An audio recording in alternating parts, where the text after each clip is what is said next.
Hello everybody, today is March 19th and this is our intraday trading using the Wyckoff method workshop. We're going to spend the whole day together. It's 8:30 on the Pacific Coast in the US and we're going to be done by 4:30 p.m. Pacific time. We're going to have 4 sessions and with breaks in the middle, and we're going to have a 45-minute break. One of the things that I want to talk while people are still arriving is what we're going to do today, how it's going to happen, and what you can expect. So as I mentioned, 4 sessions, and one of the things that I'm going to do today is I am recording all of the sessions, but part of the introduction part is not going to be recorded, and that's all related to the release forums. So my intent today is to talk directly to people who sent me the release form, and then to talk indirectly with people who didn't. So all of you will be able to ask any questions or to give me any comments, as you usually guys do through the questions box. So just type it in if you feel like you don't want your voice to appear on the recording, and I will address this question.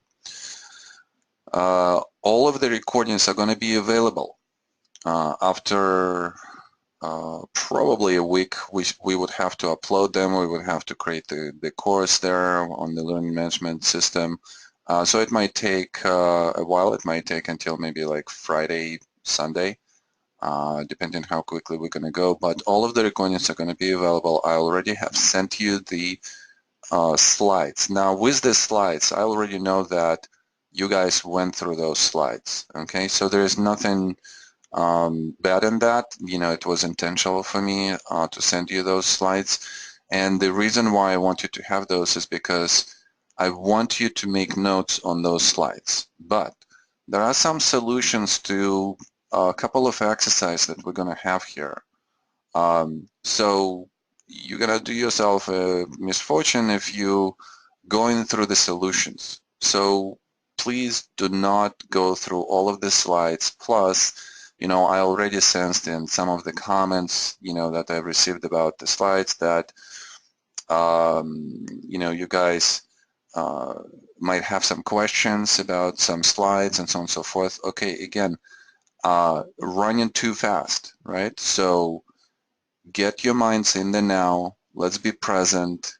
With where we are right now. We are on slide number 2 right now. So this is where we are, and I don't want you to think or look forward, because you basically are going to lose, any thoughts or any concept that we're going to be talking about on a particular slide. Plus, the slides are on the, kind of like a guide for us.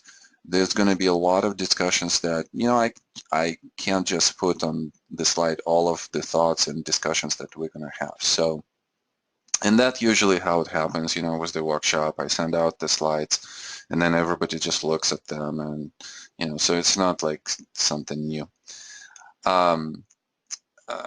Okay, so lunch from 12:30 to 1:15. Please make sure that you return on time. There's going to be evaluation forms that we're going to send probably tomorrow. Let's not overwhelm ourselves today, but tomorrow when you have a chance, just fill out those evaluation forms. They're very helpful to me and my staff, and the reason why is because we really listen to your feedback. So the workshops that we've conducted, the previous ones, we've collected the evaluation forms, and they were extremely helpful. We make adjustments for the workshop. Now this workshop, the content of this workshop is new. This is the first time we're conducting the intraday workshop. So we definitely want to receive some kind of feedback from you.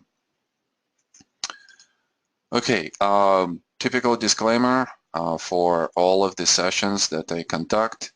This session is only for educational purposes. Okay, and we're gonna go through the introduction, and this is where I'm gonna stop recording. So I will not record right now. I repeat, I will not record right now. What I would like to do is I would like to go through all of the people that we have here and introduce themselves very quickly. Again, I'm not going to record anything, so this is not going to be a part of the recording. And this exercise is extremely important to me. Uh, and it sets the tone for the whole day. It also gives us an idea of who we are as a group, who we are as traders, what people are doing, and what are the questions, what is the intention for this workshop. And I'm going to start with myself first, and then we're going to come to everyone else. And I'm going to stop recording right now, and then I'm going to start after we're done with this process. All right, we are back. Okay, I'm going to put Wes as well. All right, great. We are back, and we are continuing with our workshop. We just did the introduction session, and there is such a good group of people, and there are a lot of commonality on the intention, which I was really happy to hear. And there are a lot of things that we're going to address from, the issues or the problems that you guys raised during the introduction section. Okay, so let's quickly go through the workshop outline. I'm not going to spend a lot of time here. We've done the introduction. We're going to quickly review the method. So this is going to be probably the quickest review that I'm going to do. And we'll talk specifically about the structural concepts because those are going to be crucial for us to understand the rest of the slides. There are maybe like 3 or 4 people who I'm not sure what the level is of understanding of the Wyckoff methodology, so we have to be on the same page. We have to talk the same semantics. And in a lot of cases, because the volume signature on the intraday is so kind of like related to the specific sessions, we're going to be relying more on the structural analysis rather than on the volume analysis. But we'll talk at the end, in the Q&As, about the intraday volume. So this was one of the questions that was asked. Under the review, we'll talk quickly about the change of character, phase analysis, Wyckoff events in the ranges, in the trading ranges, and the swing reversal concept. So those concepts, those 1, 2, 3, 4 concepts are going to be crucial for us to understand what we're talking later on during the workshop. Our first case study is going to be on the currency. We're going to look at the euro dollar, and we're going to look into how can we synchronize different structures in different time frames, and what kind of advantage can we gain at the intraday level if we're understanding a much larger trend. And obviously we're going to zoom in to the point of entries there, and we're going to talk about, how could we possibly enter on the intraday level, and some specificity going to be there related to the currency trading, to Forex. So for those of you who are trading Forex currently, that's going to be an interesting discussion. Then we're going to switch to stocks, and our first case study on the stocks is just going to be all about momentum stocks. We'll talk about why do we want to pick the momentum stock, how do we identify the swing bias there, how do we identify the structure there, and how can we enter the stocks on the confirmation of the return on leadership. We'll talk about general guidelines and rules for day trading the momentum stocks. And there are quite a lot of opportunities there because we have a lot of stocks there that are momentum stocks. But in particular, we're going to concentrate on FAN stocks, Facebook, Amazon, Netflix, Google. And I'll talk about, why it's crucial for us to understand what are the popular momentum stocks are. We'll talk about how a chase for a number of stocks with the specific characteristics could be a little bit misdirecting and distracting, and could create some kind of emotional regret if we miss an opportunity on other stocks that actually have the momentum that day. So we'll touch upon that. Then we'll talk about if we are following, let's say, 4 or 5 stocks, how do we actually choose a specific stock on a specific day, and this is the question that Karen was asking, and her question was more related to the futures and currencies, but it's going to be the same logic, so we're going to apply the same logic, and I'll bring up the chart, of the currencies, and, we could probably just even look at that. Okay, then we'll go into that idea of the switch from the intraday entry to the swing trade. So for those of you who have mentioned, and there were maybe 3 or 5 mentions of that, I'm a swing trader, but I want to be more efficient on the entry. So, and the way to get efficient on the entry is through the intraday entry. So therefore, that segment is going to be extremely interesting, and for those of you who are swing traders. So we'll talk about that. We'll reconfirm that with the case studies on Monster beverages, and then we'll talk about the rest of the session. We'll talk about the E-minis. So E-minis is a very popular tool for us to day trade. It has a lot of liquidity. There's a lot of analysis that you can find, on the net about that. So first, I'll talk about the rules and guidelines that I use in my trading of E-minis, and then we'll go into 2 case studies. We'll talk about the difference between the daily swing bias, and we'll talk about the intraday structural bias as well.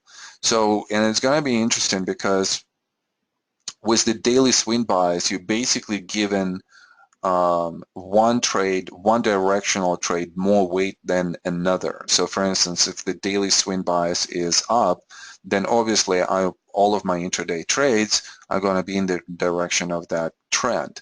But there are some instances where that's not going to be the case. There are some instances where you're still going to have a daily swing bias which is up, but your intraday price structural analysis is showing that you should be able to have the full size position in both directions. So we'll talk about that distinction.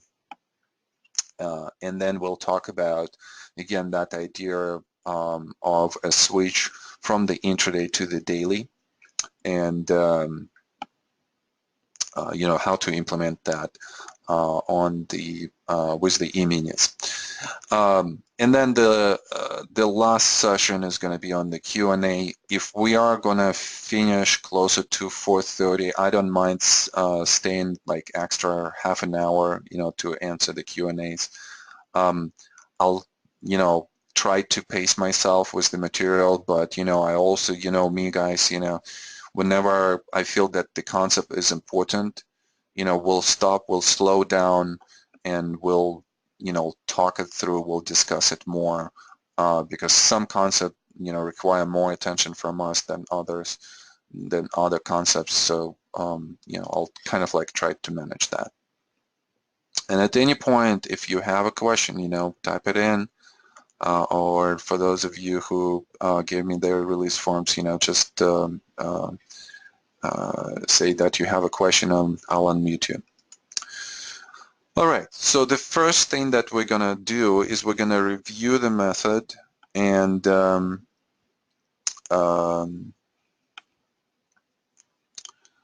we'll do it really quickly. Now, for those of you who have not attended the advanced Wyckoff course sessions and you feel like you have a question, it's important that you stop me and ask that question, because then later on throughout the whole day, if we go through, it's going to be difficult to come back and to kind of like revisit that. So let's make sure that if we have a question right now, let's address this. And for those of you who have taken that class, those classes, and you have a question or you want to clarify something, again, stop me. There is no reason not to repeat some of the things. All right, let me just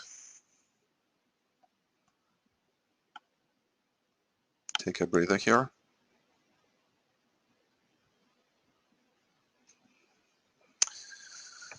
All right.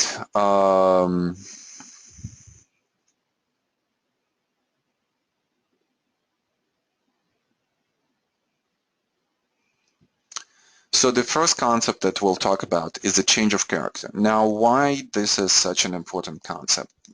So I started introducing this concept, kind of like a year ago, and I started putting more and more emphasis to this idea.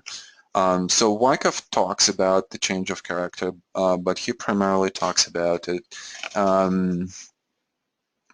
throughout closer to the end of the trading range, where we start having those changes, and the price starts behaving differently, the volume starts behaving differently, maybe a comparative signature also starts behaving differently. But I think that we should really approach it more systematically. I think that there is more to this idea than just, that change of character on the way out. Initially, the change of character is going to occur after an established trend during the stop in action. And the first action in the opposite direction is going to be your change of character. So for us, when we look at the Wyckoff structure and we're looking at primarily at the trading ranges, phase A, which is the first phase after the trend in action, is going to show that something different is happening than what has been happening in a trend. And specifically for accumulation after the downtrend, we're looking for some type of rally that's going to behave differently than all of the rallies that we've had in the downswing before.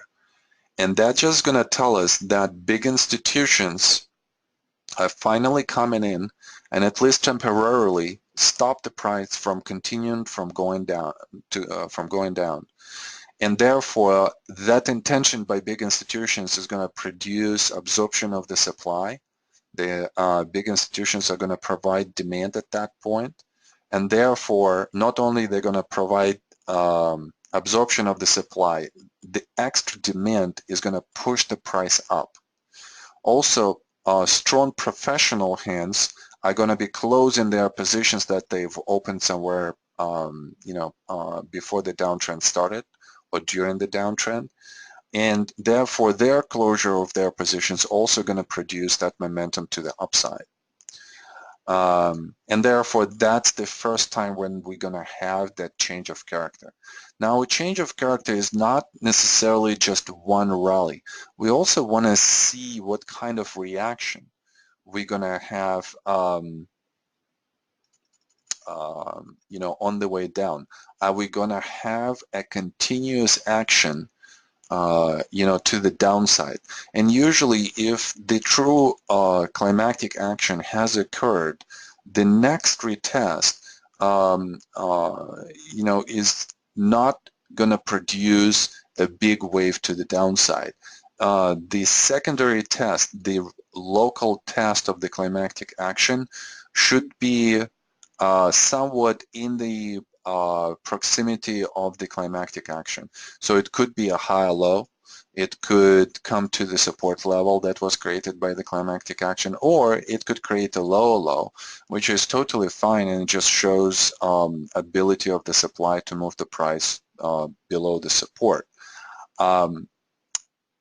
So for the change of character, we always would like to see both, the counter action to the previous trend, and then attempt to continue that trend and failure to continue in the same manner as the previous trend.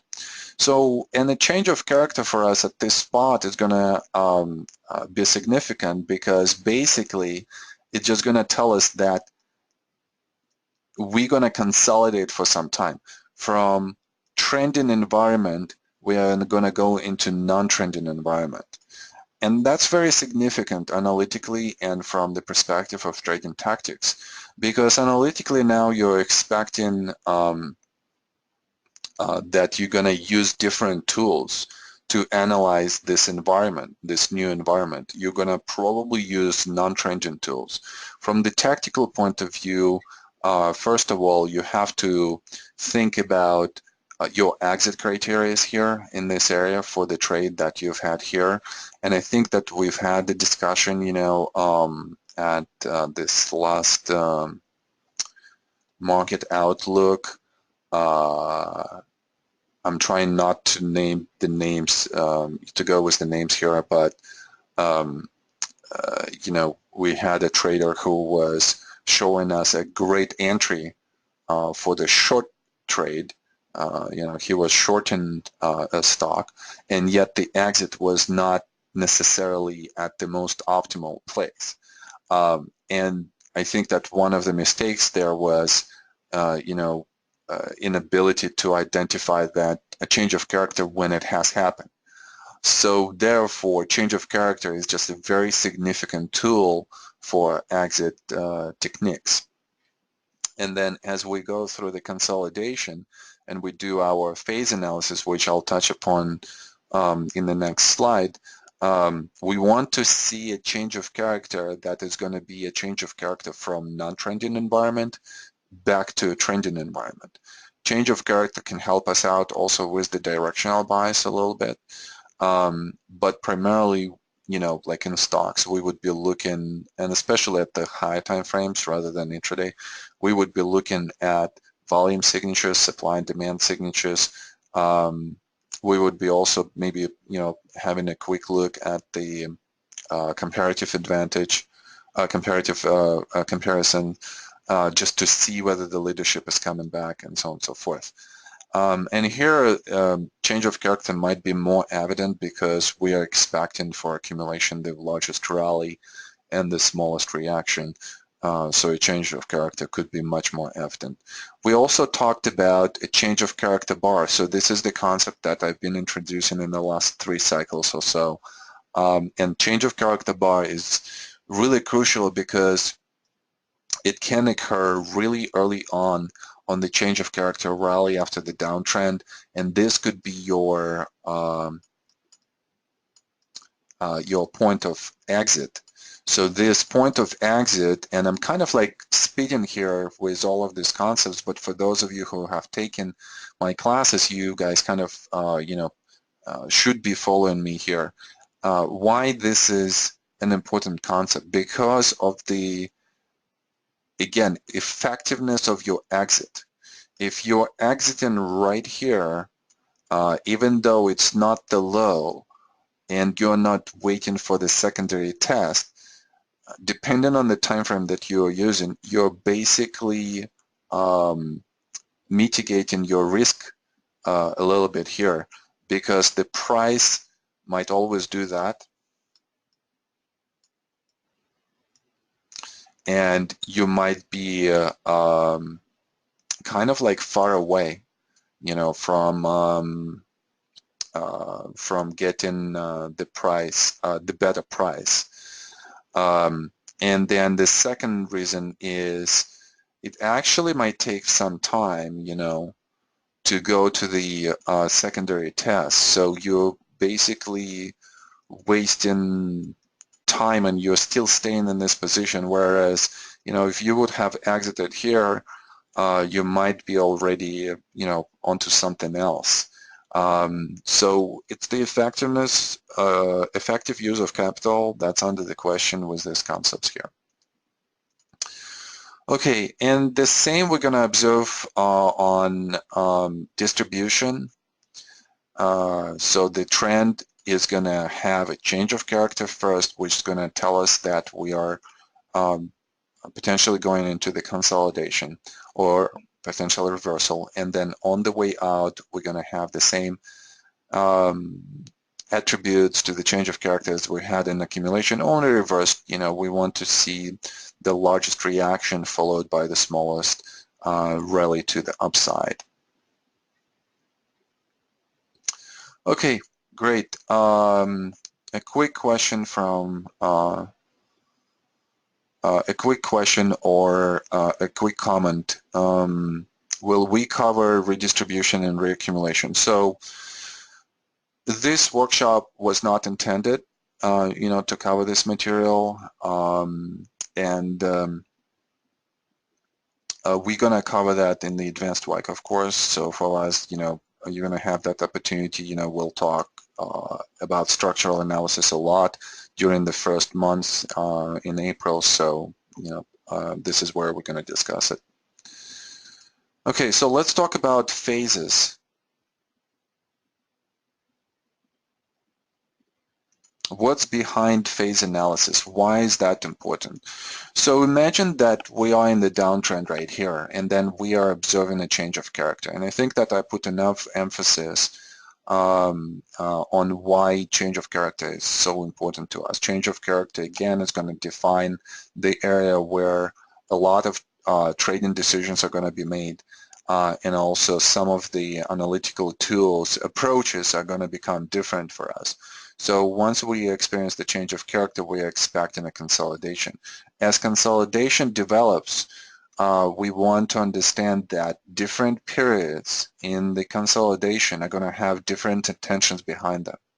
So for instance, I mentioned that phase A's intention is all about stopping of the trend. Whether the trend was down or up, we want to stop that trend. How do we stop that trend? If we had a downtrend, then demand needs to temporarily absorb supply and push the price up in the manner that was different than anything that we've seen before.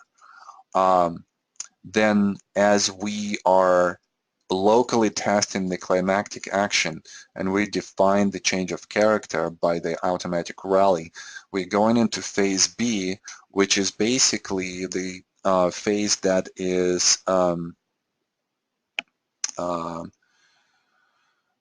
the phase that we're going to call building the cause, or you know, sometimes I call this a war between supply and demand.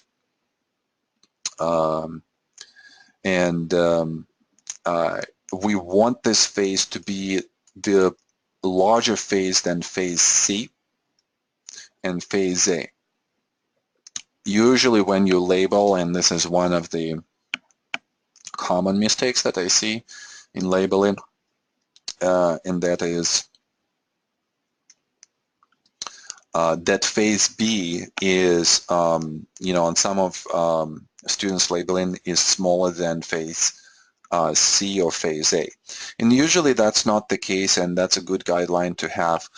In some of the instances, phase B is going to be small or kind of like the same as phase A and phase C, and primarily that happens with hypodermic action during the distribution pattern.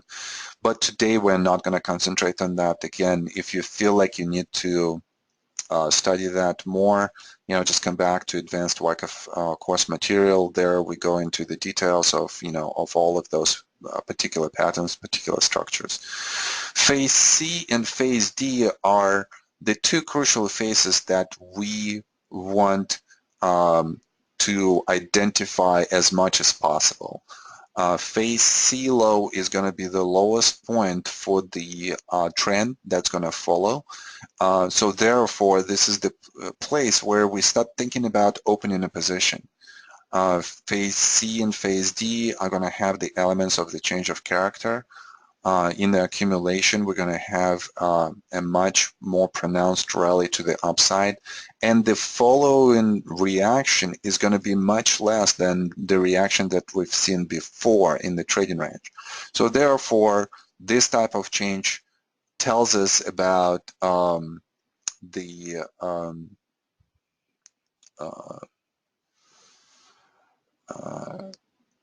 this change tells us that the price is ready to leave the trading range.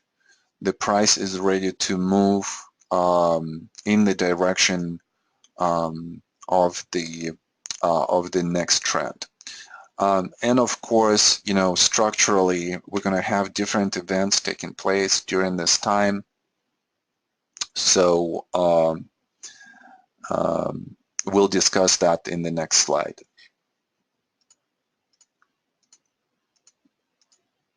Okay, so let's think about, you know, and let's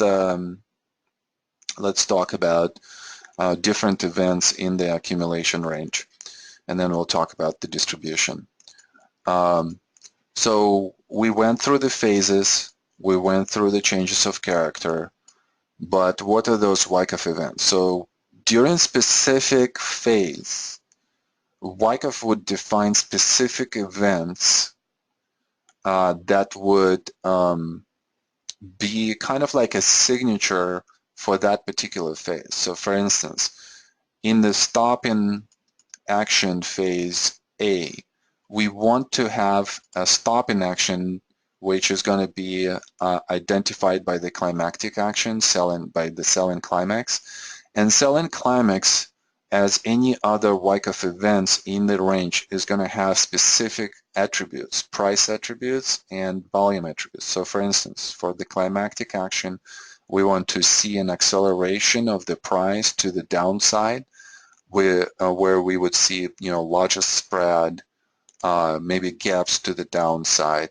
and we want to see the volume signature, you know, to look like a climactic signature with the increase of volume to the downside.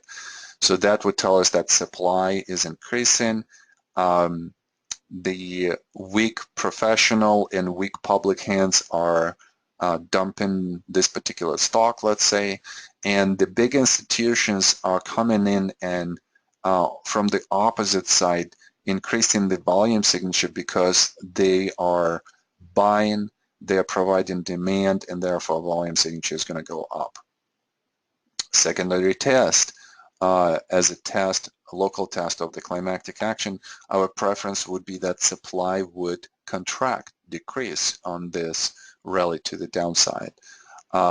We would judge by where the price actually stops on the secondary test as to the strength, potential strength of you know, this test in action and potential strength of the supply, which is, you know, still present. We would prefer, and we always looking actually, you know, to see the secondary test in phase B, that test in action. And in terms of the test, in general, guys, you know, one of the easiest things to remember about the tests in the structure is first test, second test, third test. And this test, they happen in each phase, right? So first test, secondary test of the climactic action, second test, secondary test in phase B, third test, phase C, as a whole phase. And what do we test? We test the previous lows. So we always test that supply. Is supply still available? And if it's still available, is it a big supply or not?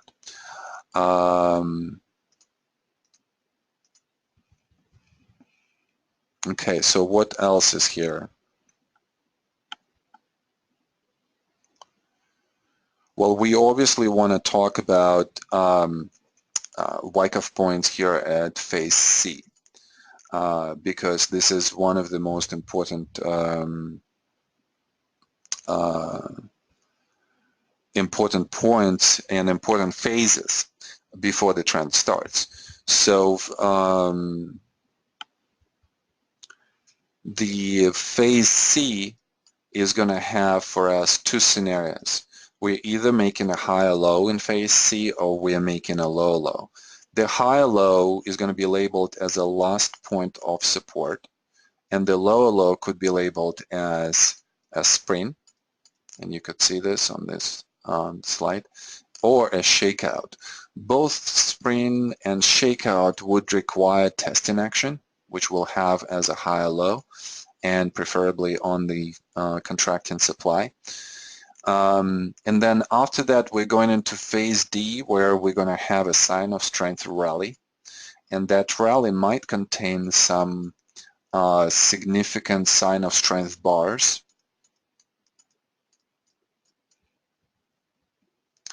And we might have, after that, after the sign of strength rally, we might have the backing up action, which is a smaller reaction, the smallest reaction in the trading range. There might be some variations on that, but you know, again, this is not the class to discuss all of those small nuances. I'm just going, you know, with the general overall kind of like review of this material. All right, guys, I'm gonna stop for 2 minutes. I just need to grab a drink. So use this time to grab a drink, a tea, a coffee if you'd like. And then when I come back, I'm just gonna continue. I just need to do this really quickly. Okay, hold on a second.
All right, I'm back.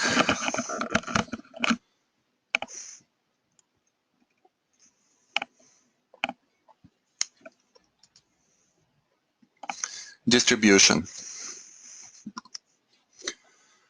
So we are going to have the same phases, and the intention behind the phases is the same. Phase A, stopping action. What are we stopping? The previous uptrend. How do we recognize that stopping action? By several points.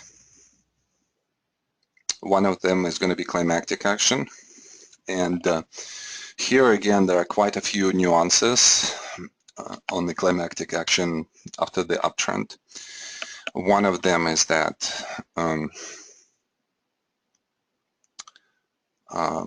in stocks, especially in the mature stocks, you might not recognize the climactic action at the time when it happens. And the reason why is because mature stocks are not going to necessarily produce you a big spread to the upside, acceleration of the price to the upside. They might have some gap in action, but it's going to be a little bit difficult to identify a climactic action. Sometimes it's extremely evident and sometimes it's just hidden. So another way to identify climactic action is actually after the fact on the change of character of the automatic reaction. So change of character happens, and we are assuming that we're going to go into the non-trending environment after the trending environment. And therefore, as we assume that non-trending environment has started, we're doing our phase analysis. In phase B, during the distribution, we would be looking for the signs of weaknesses, minor sign of weaknesses. In phase B, upthrust actions that are where the price commits to the upside temporarily and then goes down almost instantly back into the trading range. The last upthrust action as a higher low is going to be in phase C. And again, phase C intention is all about testing of the previous highs, and testing how demand is capable of moving the price to the upside, and testing the availability of the supply at the resistance points. And then going into phase D, we are producing our change of character where the price travels, commits below the support, and usually this is going to be the largest reaction to the downside. It might have a much better supply signature. It might have increase of the spread to the downside and so on and so forth. And then a last point of supply rally that's going to fail is going to be the smallest rally in the whole trading range. And usually the narrative here behind these actions is that during phase C and D, composite operated big institutions already do not care,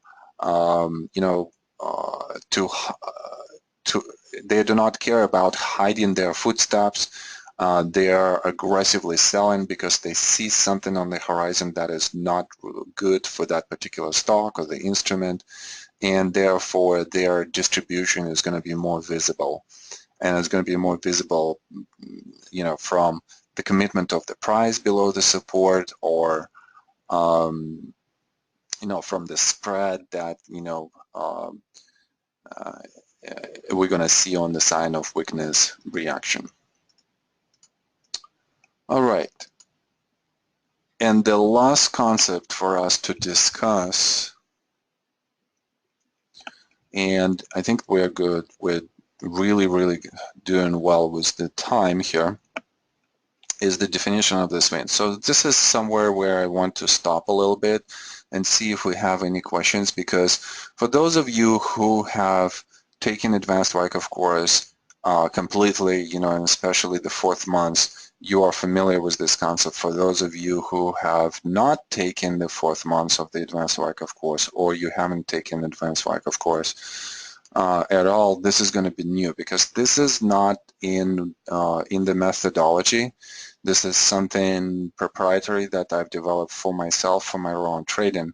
But it's really crucial for us to understand the swing analysis.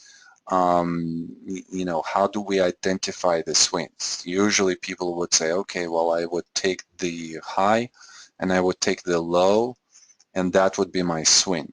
But it's not as easy as this, So for instance, how do I know that, let's say at this point right here, that the swing has not reversed?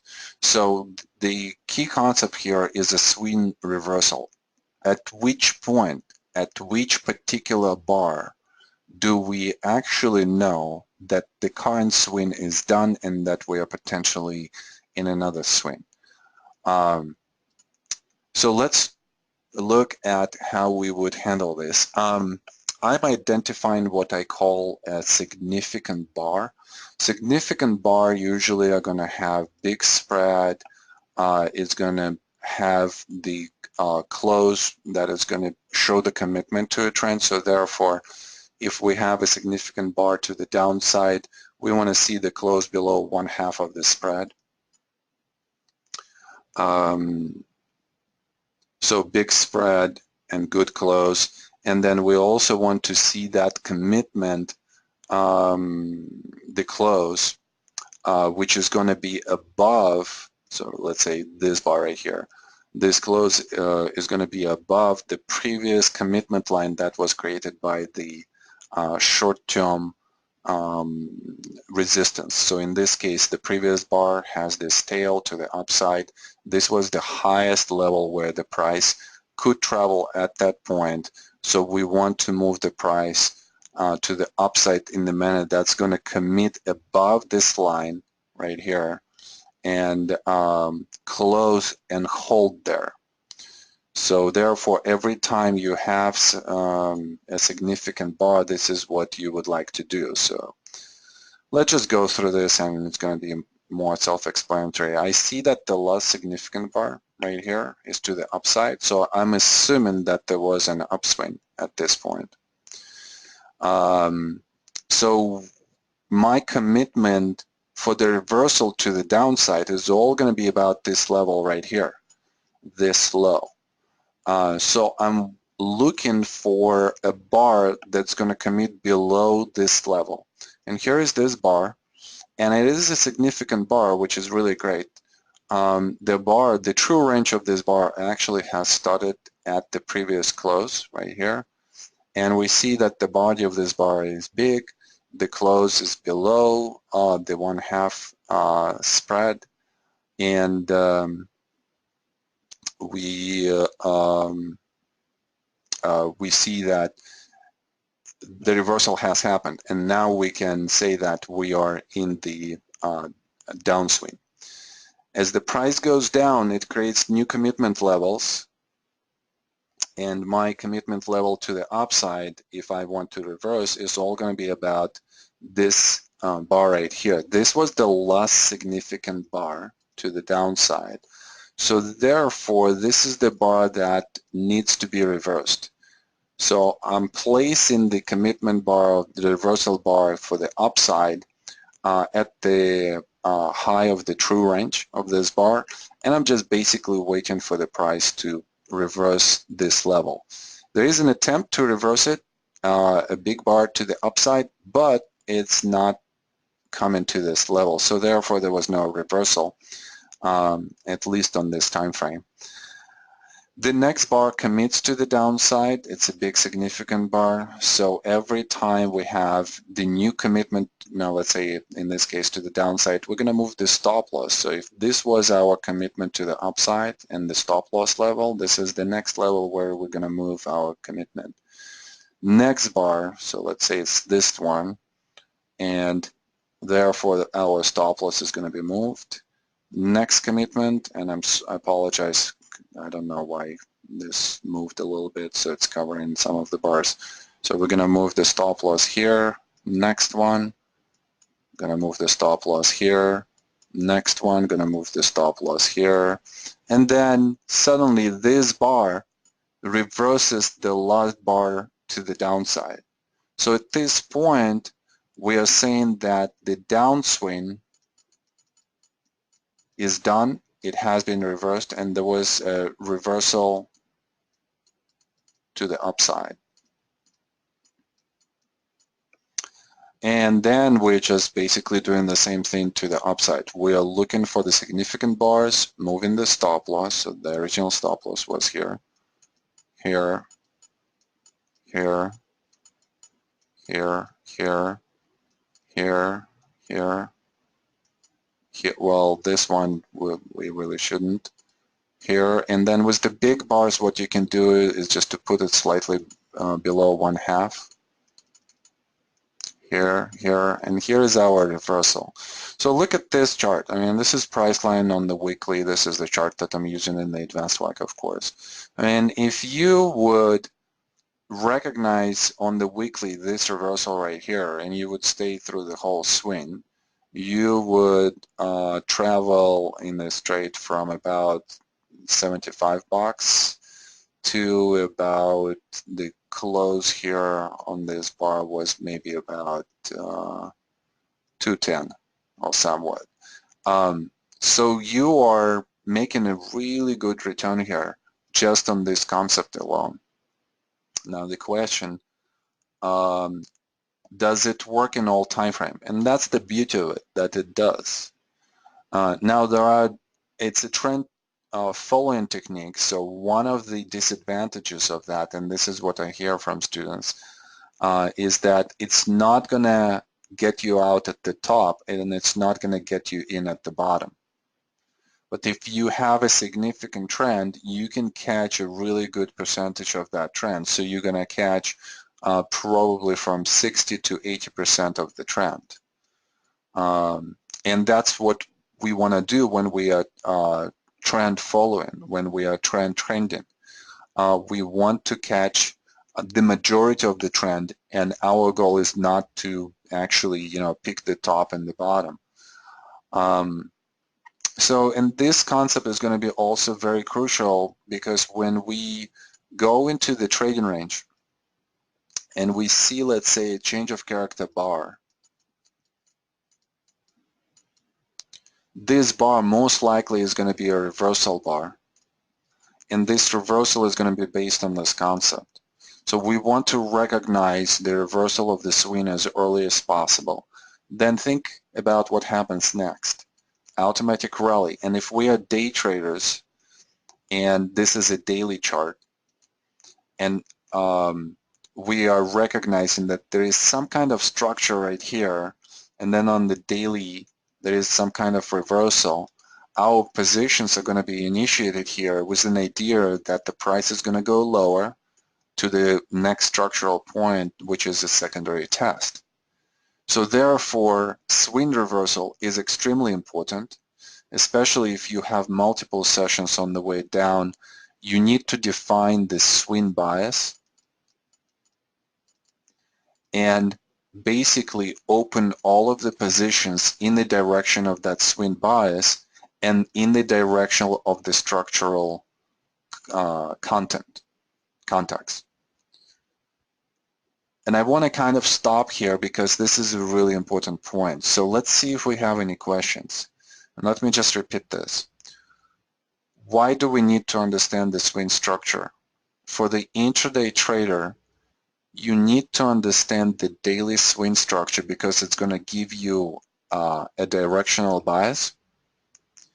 You need to understand the structural analysis of where you are in the higher time frame structure, because that's going to give you an indication of the next potential action within the trading range or within a trend.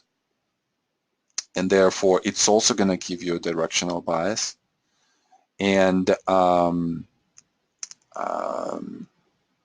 yeah, so those are very, very important concepts right here. And one of the things, I think was the beginners in day trading is that there is no definitions like that. So therefore, at the beginning when we start day trading, we usually open up, like 5 minutes, maybe like 30 minutes, depending on the market. And we are trying to recognize, some patterns right there. But we don't really think about the magnitude or the strength of the patterns on the higher time frame. And therefore, sometimes what seems to be a very strong intraday pattern in one direction could be negated really quickly by a much larger trend on the higher time frame. So for those of you who are listening to me right now and you guys are thinking, well, I know this, I kind of know this. But if you don't do this, if you don't look at that, then knowing is not really benefiting you, in terms of, consistency of profits. And usually it's those type of basic, concepts that are going to bring you a lot of profits.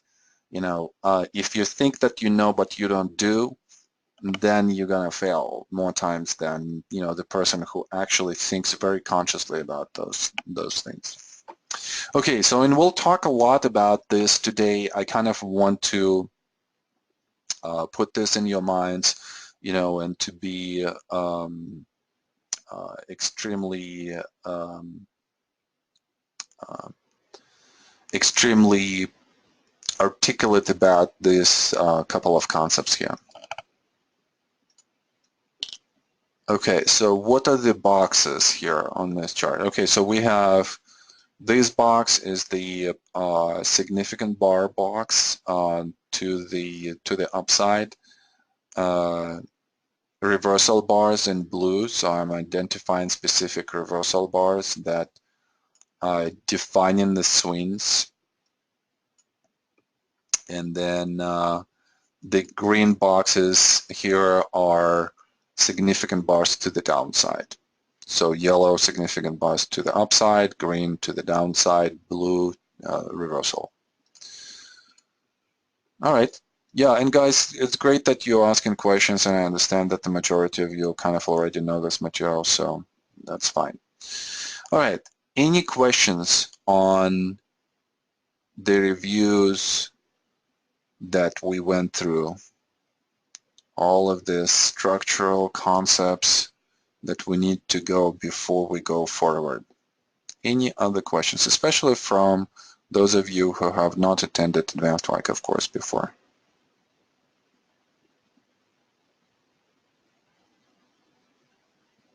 No questions. Okay, great. All right, let's see. So we have around 15 minutes before the next break. Okay, so let's go through the first case study, and we'll see whether this is going to be whether we'll have to come back to this or whether we'll be done like in the next 15-20 minutes. So this is our first case study, and during the case study I'm gonna throw an idea to you. So like right here I put that this is idea number one. Idea number one, day trade when the long-term structure, daily swing structure, and intraday structure are all in sync. Sounds like a very easy idea, to think of and to implement, but unfortunately, because of this easiness, there is such a disregard to this idea. So, and it's a very basic idea, but I want us to explore this in this case study and kind of like give it a lot of credit. So the instrument that we're going to look at is going to be Euro, US dollar, and the time frames that we're going to go through during this case study is going to be, we're going to start with the very long-term structure, monthly structure, and then we're going to come down to the daily structure, and we're going to look at the swings there, and then we're going to go to 240 as a structure for our points of entry. And actually, I think that I went one time frame below 240. Yes, I think it was maybe like 30 minutes, and I didn't put it here. All right, so let's look. First, the monthly structure. So this is a very long-term chart. And obviously, as a day trader, you're not going to be looking at this chart like every day. But whenever you start trading an instrument, you really have to think about analysis first and then trading. How do you start your analysis? You start with the long-term time frame. So for instance, a monthly. You want to understand the whole history of the instrument and then understand the more current history or where we are structurally. So we look at the history of Euro, and we see that there has been a big uptrend, and we're looking into this area when we're seeing a change of character, and this change of character has big down bars, the largest reaction to the downside, the fastest reaction to the downside. Almost all of the profits on the last downswing were negated. So this type of quick move to the downside has a specific narrative from big institutions as to what they're doing in this area. And it shows a lot of urgency to sell this instrument by big institutions. We definitely see this as a change of character, and therefore we are expecting a consolidation from this point on. Now, imagine how huge this consolidation is, right? So 1.6, 1.2, So we definitely have a lot of pips to collect here in between these two boundaries. So therefore, it's a prime opportunity for us to day trade this structure with an understanding of what should happen next, right? So for instance, as we're experiencing this reaction, and let's say we didn't catch anything, what do we expect next after the automatic reaction? We just went through the review of this, phase analysis and structural analysis. We would expect a secondary test that's going to try to come to the climactic action resistance here in order to retest it. And we know that it also can fail, it can overshoot the resistance. So therefore, in this area right here, we would be concentrating on any of the trades that are going to be, to the upside. Once we see some kind of failure, and this is the trade that Tom likes, so once we see that failure, we could take advantage of this because we know that there's going to be, this retest. So our day trading bias is going to be to the downside, and obviously this is monthly, but we can talk about the swing trades here and so on and so forth. And so on and so forth. So during this trading range, we could use our knowledge of the structural analysis to identify a directional bias for swing trades and for intraday trades. And obviously, as we go to a lower time frame, like daily, we're going to be creating different directional biases there. But big biases are all going to be created just because of this structure. So if you go to the intraday, let's say that you're going to the intraday action somewhere here, it's going to be really futile if you're just looking at the intraday. You really have to understand a much larger contextual structure where we are in order for you to be more confident about the direction that you're trading or the direction of the signals that you're looking for. All right, so let's go through this structure. Last lower high before moving to the downside was phase C, and please look at how, again, this power of 3 tests is playing out here. First test, second test, third test. And usually in the large structures, we're going to see a lot of that, like tests in each phase, and the last test is going to be your phase C. Even if you're wrong about phase C being there and it's still phase B, you have to think in terms of the scenarios. If this is a lower high in phase B, then what should happen next? The price should retest the previous support, so at least we're going to go here. On a larger time frame like this is a huge move, right? So for the intraday trader, all this, pips that could be collected here, and this is about 2,000 pips here, it's a huge gain. So therefore, even if we could be wrong in identifying a specific phase, but we could be extremely right in terms of how we're trading that swing. So some words specifically about the structure. So this is a different structure than we've seen, on the previous schematics. I talked about the urgency here on the change of character. This is a TP formation. And in the TP formation, again, we're going to have the lower lows going into phase B, and that's because supply is being provided right away by big institutions, and we have a lot of signs of weaknesses here in phase B, and we see that sign of weakness here in phase B.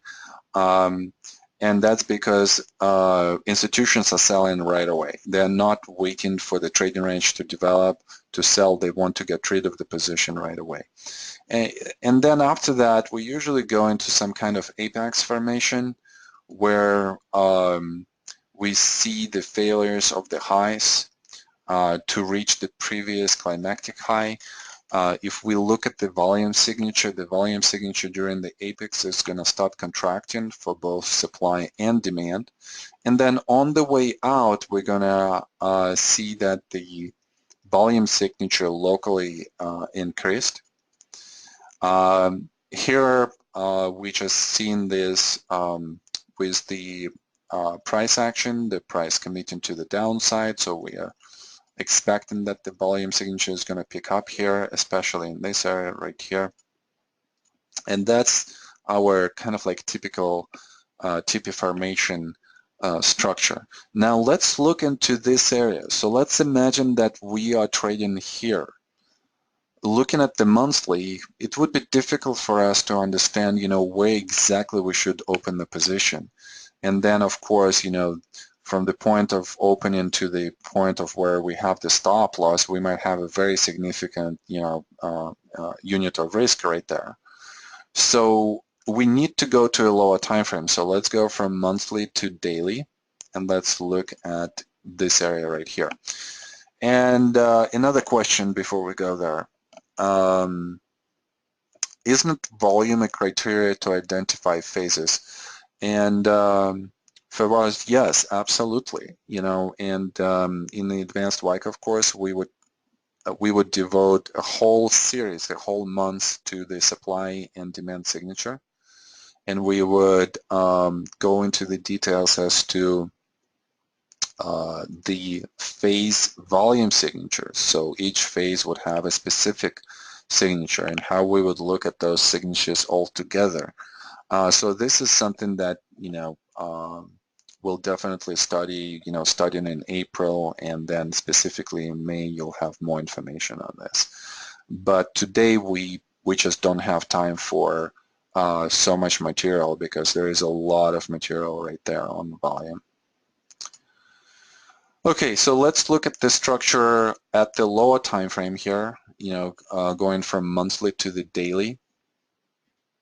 And we're seeing that this was a long-term phase C, a potential long-term phase C at that point. This is how we're thinking about it.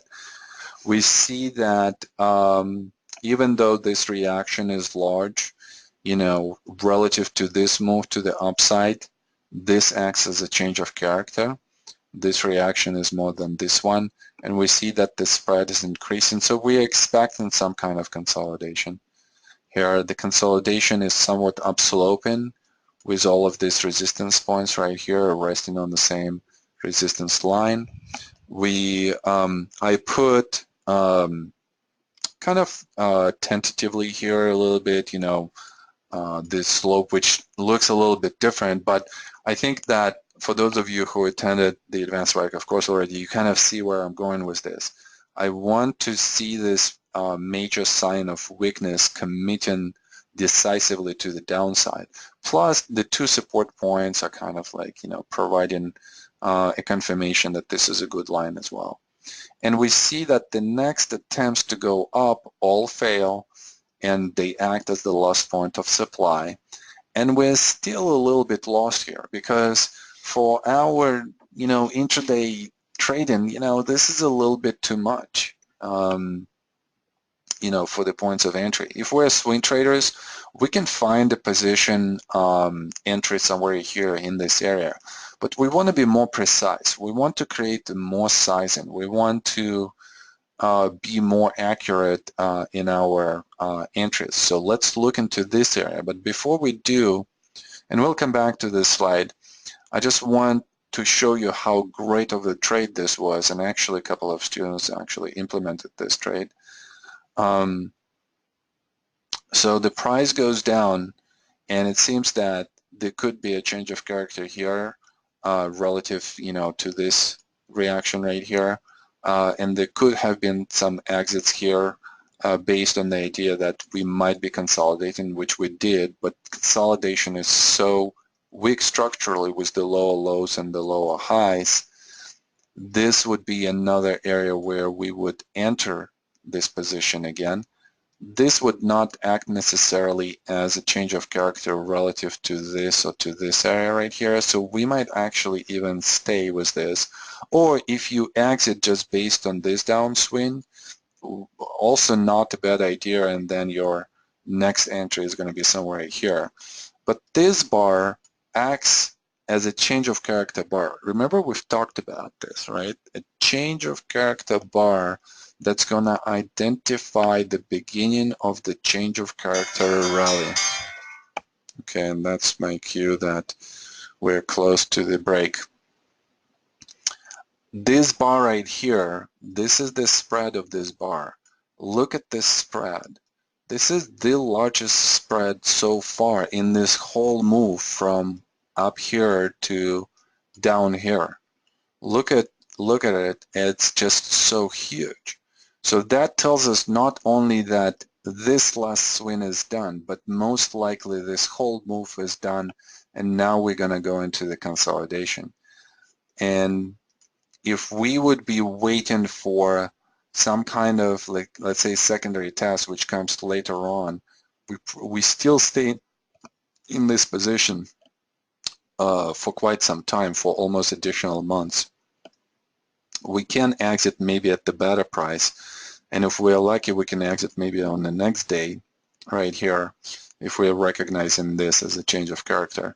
But change of character bars are really crucial, you know, to have a more effective exit.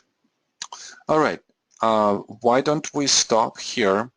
And this is what's going to happen next. I'm gonna close this session because we want the recording to stop. And then I have emailed you guys the webinar links for all 4 sessions. Let me know if you don't have those links, but you should. I have sent those to you twice or 3 times already. So in the emails, you should have the second webinar link. So I'm going to log off right now. That's going to stop the recording. The recording is going to start converting. We're going to have a 10-minute break. So let's get back at 10:30 our time here, Pacific. And then we're just going to continue from this slide. Let's just have a small break. All right, guys. I'll see you like in 8 minutes or so. Thank you. Bye-bye.